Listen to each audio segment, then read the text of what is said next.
মোর কাটি দে, মুই খালি একবার বাই ঢুকুক, মোর বাবার সাইকেল চুরি করি তো মুই টাকা দে দিম। মুই খিটকালো বেটা মোক চিনা পাইনি। ওই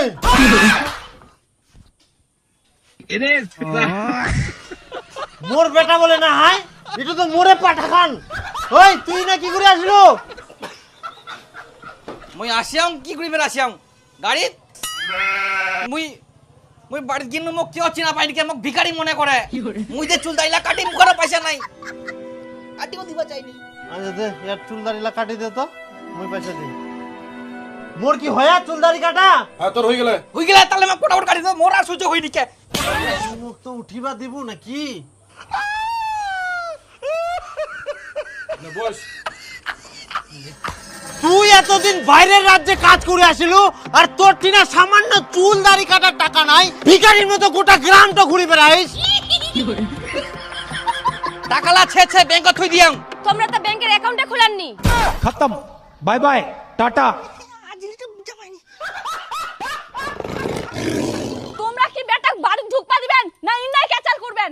তুই চুপচাপ বসিছিস, বসিয়ে থাক। ওই আগে মোক হিসাব দক। তুই দাদন যাওয়ার জন্য আগেই টাকা নিয়ে খাই শেষ করে দিয়াইস, পরে দাদন যাওয়ার দিন তুই আর দাদন যাব নাইস। মুই ঋণ করি ওমাক টাকা দি তো ঘুরাই নিয়ে আসিয়াম। তাহলে সব করা 10 টাকা আরে সুদ দিবা হবে। আচ্ছা ঠিক আছে দে।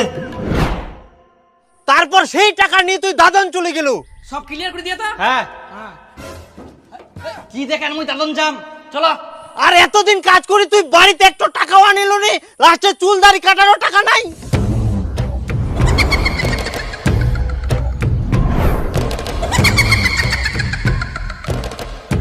টাকালা কি করলো হিসাব দে। হিসাব আমি দেব।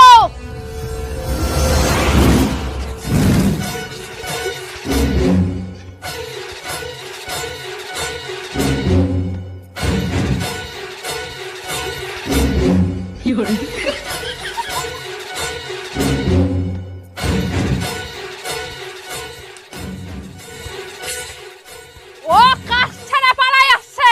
দীপু নামে ছেলেটা যে কাজে আসিল, ও কাজ ফাঁকি মারে বাড়িতে চলে গেছে। তুমি ওকে আনার এখনই ব্যবস্থা করো।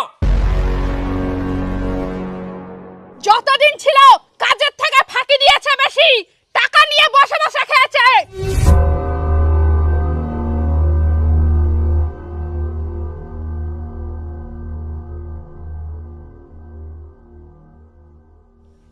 কি